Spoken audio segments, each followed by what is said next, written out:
প্রথমে বুঝতে হবে যৌবন জিনিসটা কি।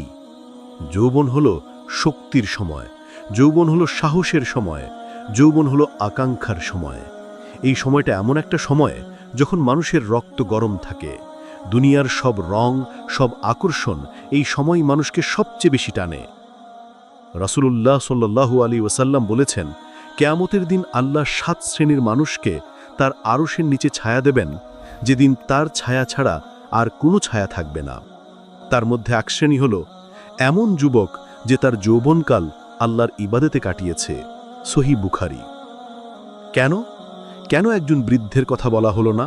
কেন একজন যুবকের কথা আলাদা করে বলা হলো?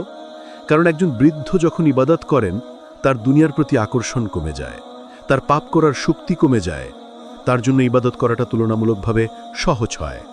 কিন্তু একজন যুবক, তার সামনে হাজারো প্রলোভন, তার চোখে রঙিন